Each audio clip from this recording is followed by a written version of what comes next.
दोस्तों नमस्कार। PCS power के यूट्यूब चैनल पर आपका स्वागत है। आज हम लोग डिस्कस करने वाले हैं भारत वन स्थिति रिपोर्ट 2021 के बारे में, क्योंकि इस टॉपिक से 1 से 2 क्वेश्चन हमें लगभग हर एग्ज़ाम में देखने को मिलते हैं। तो बीपीएससी के लिए भी एक बेहतरीन टॉपिक है और इससे ये माना जा सकता है कि इससे 1 या 2 क्वेश्चन बीपीएससी पूछेगा। तो चलिए सबसे पहले आपको बताते हैं कि इस रिपोर्ट को भारतीय वन संरक्षण विभाग द्वारा जारी किया जाता है, जिसका हेडक्वार्टर देहरादून में है। और इसकी पहली रिपोर्ट 1987 में आई थी। तो उस हिसाब से उस क्रम में ये 17वीं रिपोर्ट है, जो कि हर 2 वर्ष के बाद जारी की जाती है। भारतीय वन राष्ट्रीय वन नीति 1988 के अनुसार भारत के कुल क्षेत्रफल के 35% भाग पर वन होने चाहिए। चलिए तो कुल वनावरण देख लेते हैं। जैसा कि आपको पता है कि भारत का कुल क्षेत्रफल लगभग 32 लाख वर्ग किलोमीटर है। तो उसमें से 21.71% भाग पर वन पाए जाते हैं भारत में। 7,13,789 वर्ग किलोमीटर में है, जो पिछले वर्ष के मुकाबले 1540 वर्ग किलोमीटर की वृद्धि हुई है। और वही वृक्षावरण की बात करें तो लगभग 95,748 वर्ग किलोमीटर में इसका क्षेत्रफल है, जो भारत के कुल क्षेत्रफल का लगभग 2.91% है। इसमें जो है कुल वृद्धि लगभग 721 वर्ग किलोमीटर की हुई है। तो अगर हम कुल वृक्षावरण और वनावरण दोनों को मिलाकर देखें तो इसका एरिया होता है लगभग 8,09,537 वर्ग किलोमीटर, जिसको अगर हम परसेंटेज में देखें तो ये होता है 24.62%। चलिए फिर क्षेत्रफल के हिसाब से देख लेते हैं कि सर्वाधिक वनावरण वाले राज्य कौन से हैं। तो भारत में सबसे ज़्यादा क्षेत्रफल में वन जो है वो एमपी में पाए जाते हैं, फिर आपके अरुणाचल प्रदेश में पाए जाते हैं, फिर उस छत्तीसगढ़ में पाए जाते हैं। तो न्यूनतम वनावरण कौन से राज्य में है, तो सबसे कम जो है वनों की संख्या का क्षेत्रफल जो है वो हरियाणा में है। हरियाणा के बाद पंजाब आता है, फिर गुजरात आता है। ठीक है, तो अब हम लोग परसेंटेज के हिसाब से देख लेते हैं कि प्रतिशत के हिसाब से कि किस राज्य में जो है वनों का क्षेत्रफल ज़्यादा है, किसमें कम है। प्रतिशत का मतलब ये होता है कि उसके कुल राज्य के कुल क्षेत्रफल के हिसाब से उसमें कितना प्रतिशत जो है वन क्षेत्र शामिल है। तो उस हिसाब से अगर हम देखें तो सबसे पहले स्थान पर मिजोरम आता है, देन अरुणाचल प्रदेश आएगा, फिर आपका मेघालय आएगा राज्यों की श्रेणी। अगर केंद्र शासित प्रदेशों में देखें तो सबसे पहले लक्षद्वीप आएगा, जो लगभग 90.33% वहाँ के वनावरण मौजूद है।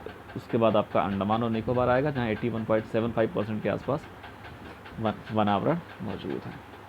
ठीक है, तो चलिए हम आगे देखते हैं। नेक्स्ट पॉइंट जो हमारा है कि वनावरण में सर्वाधिक वृद्धि करने वाले कौन से राज्य हैं। तो इसमें अगर हम देखें तो सबसे ज़्यादा जिस राज्य ने वृद्धि किया है वो है आंध्र प्रदेश और तेलंगाना। फिर दिन उसके बाद उड़ीसा। ये 3 राज्य जो हैं, जो आंध्र प्रदेश, तेलंगाना और उड़ीसा, इन्होंने सर्वाधिक वृद्धि की हुई है। और सबसे कम वृद्धि में अगर देखें तो अरुणाचल प्रदेश है, जहाँ पे नुकसान हुआ है, नेगेटिव में चल रहा है। देन मणिपुर है, फिर नागालैंड है। यहाँ पर वनावरण का जो प्रतिशत है या जो एरिया है वहाँ पे वो पिछले 2019 के मुकाबले वहाँ कम हुआ है। ठीक है, तो ये सारी चीज़ें हमें याद रखनी है भाई, क्योंकि यहाँ से सवाल पूछे जाने की संभावना बहुत ज़्यादा है। तो भारत में वनों की स्थिति देख लेते हैं। देखिए, वन लगभग 3 प्रकार के होते हैं। एक ओपन फॉरेस्ट होता है, एक मॉडरेट डेंस फॉरेस्ट होता है और एक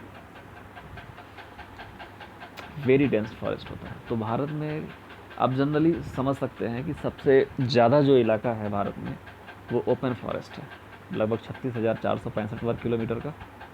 ठीक है, इसमें जो राज्य सबसे आगे है वो मध्य प्रदेश है। मध्य प्रदेश में जो खुले वन है वो सबसे ज़्यादा है। फिर उसके बाद नंबर आता है कि मॉडरेट डेंस फॉरेस्ट, जो मध्यम रूप से घने वन है। अगर उनकी बात की जाए तो इनका स्थान लगभग दूसरा होता है, ये 34,341 वर्ग किलोमीटर फैले। इसमें भी एमपी पहले स्थान पर है।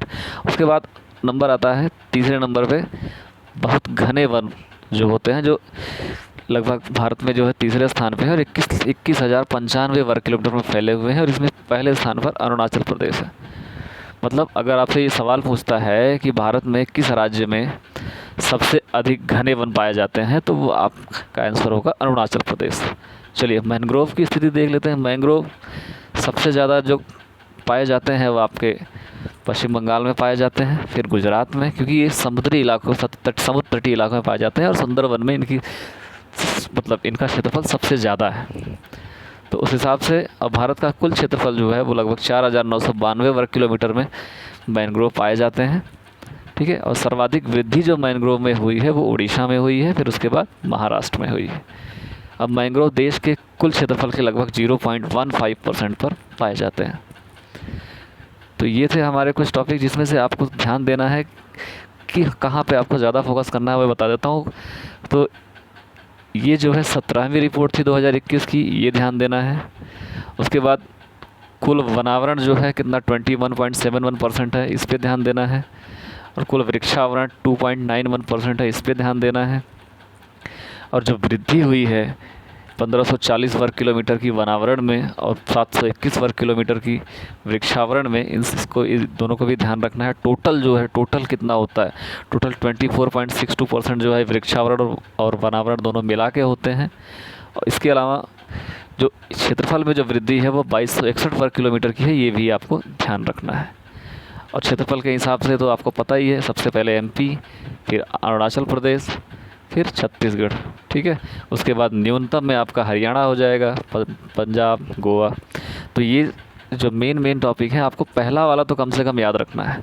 सब में पहला पॉइंट जैसे सर्वाधिक वनावरण वाले प्रतिशत के अनुसार, तो उसमें आपको पता होना चाहिए कि मिजोरम है, केंद्र शासित प्रदेशों में लक्षद्वीप है। ठीक है, वृद्धि सबसे ज़्यादा कहाँ हुई है, जैसे वनावरण में सर्वाधिक वृद्धि आंध्र प्रदेश और तेलंगाना में हुई है। पहले ये दोनों राज्य एक ही थे, तो सोचिए उसमें उस टाइम में भी सबसे ज़्यादा होते, अभी भी सबसे आगे हैं दोनों। उड़ीसा है। नुकसान कहाँ पे हुआ है, तो आपको पता है सबसे ज़्यादा नुकसान अरुणाचल प्रदेश में हुआ है। ठीक है, इसी तरह से मैंग्रोव की भी देख लेना है कि सबसे ज़्यादा मैंग्रोव पश्चिम बंगाल में पाए जाते हैं, सुंदरवन वाला इलाका जो है, फिर गुजरात में। अब सर्वाधिक वृद्धि कहाँ हुई है, तो उड़ीसा में मैंग्रोव में सर्वाधिक वृद्धि हुई है। और पिछले वर्ष की तुलना में मैंग्रोव में कितनी वृद्धि हुई, तो 17 वर्ग किलोमीटर। तो इस टॉपिक को ध्यान रखना है। चलिए, इसके बाद हम लोग देखते हैं बिहार वन स्थिति रिपोर्ट 2021 को। अच्छा, ये भी बिहार वन स्थिति रिपोर्ट भी अपने क्रम में 17वां है, 2021 में जारी किया गया है। इसमें जो है कुल वनावरण और वृक्षावरण सबसे पहले देख लेते हैं हम कि 9,722 वर्ग किलोमीटर है, जो बिहार के कुल क्षेत्रफल का 10.33% होता है। कुल वनावरण की बात करें तो 7,380.79 वर्ग किलोमीटर होता है, जो बिहार के कुल क्षेत्रफल का लगभग 7.84% होता है। ये सबसे बड़ा इंपॉर्टेंट पॉइंट है, 7.84। ठीक है, अच्छा, वृद्धि जो कुल हुई है वो 75 वर्ग किलोमीटर के आसपास हुई है। सघनता के आधार पर अगर वनों की स्थिति देखें तो बिहार में भी खुले वन जो है सबसे ज़्यादा हैं, फिर उसके बाद मॉडरेट डेंस फॉरेस्ट मतलब मध्यम सघन वन है, फिर उसके बाद बहुत अधिक सघन वन है। ठीक है, सबसे कम जो है वो बहुत अधिक घने वन है, और ओपन फॉरेस्ट खुले वन सबसे ज़्यादा है। ठीक, क्षेत्रफल के हिसाब से अगर देखें तो बिहार के जो ज़िले हैं, सर्वाधिक सबसे ज़्यादा वृक्षा वनावरण जो है वो कैमूर में आपको मिलेगा, फिर उसके बाद पश्चिमी चंपारण है, देर रोहतास है। ठीक है, अगर हम न्यूनतम की बात करें तो सबसे पहले शेखपुरा है, अरवल है, फिर जहानाबाद है। यहाँ पे सबसे कम वनावरण पाया जाता है। अच्छा, प्रतिशत के हिसाब से अगर देखे जाए तो प्रतिशत के हिसाब से भी कैमूर ही होगा, बट सेकंड पॉइंट पे जमुई आएगा, फिर नवादा होगा। न्यूनतम में देखेंगे परसेंटेज तो उसमें भी शेखपुरा होगा, बक्सर होगा। ठीक है, अगर हम वृक्षावरण की बात करें तो बिहार में कुल वृक्षावरण 2341 वर्ग किलोमीटर है, जो बिहार के कुल क्षेत्रफल का 2.48% होता है। यहाँ पे भी वृद्धि हुई है लगभग 338 वर्ग किलोमीटर की। मतलब वृक्षावरण में कह सकते हैं कि नीतीश कुमार जी द्वारा जो वृक्षारोपण कार्यक्रम चलाया गया उसका जो है बेनिफिट देखने को यहाँ मिल रहा है। 338 वर्ग किलोमीटर की लगभग वृद्धि हुई है, और जबकि वनावरण में केवल 75 वर्ग किलोमीटर की वृद्धि हुई है। ठीक है, और वैसे देखा जाए तो वनावरण में जो है सर्वाधिक वृद्धि कहाँ हुई है, तो बांका में हुई है, और सर्वाधिक कमी कैमूर में। ठीक है, अच्छा, बिहार में जो है लगभग, बिहार में अगर हम देखें तो बिहार में केवल एक राष्ट्रीय उद्यान है और 12 जो है वन्य जीव अभ्यारण्य है। और सर्वे के अनुसार बिहार में 2021 में लगभग 50 बाघ पाए गए हैं। ठीक ठीक है, तो हम बिहार के कुछ प्रमुख जो वन्यजीव अभयारण्य हैं उनको देख लेते हैं। तो कैमूर वन्यजीव अभयारण्य जो है कैमूर में ही है, क्योंकि नाम से ही पता चल रहा है। और नागी नकटी नागी पक्षी डैम अभयारण्य, और ये जो है जमुई में है। कांवर झील जो बेगूसराय में, सलीम अली जुब्बा सानी बरेला पक्षी अभयारण्य वैशाली में, पंत वन्यजीव अभयारण्य नालंदा में, वाल्मीकि नगर बाघ अभयारण्य पश्चिमी चंपारण, भीम बांध वन्यजीव अभयारण्य मुंगेर, गौतम बुद्ध की नगरी गया से, नकटी डैम अभयारण्य जमुई, रजौली वन्यजीव अभयारण्य नवादा, और कुशेश्वर स्थान दरभंगा। ठीक है, तो इसको देख लीजिएगा। इससे सीधा क्वेश्चन पूछ सकता है कि कुशेश्वर स्थान पक्षी अभयारण्य कहाँ पे है, या फिर कांवर झील पक्षी अभयारण्य कहाँ पे है।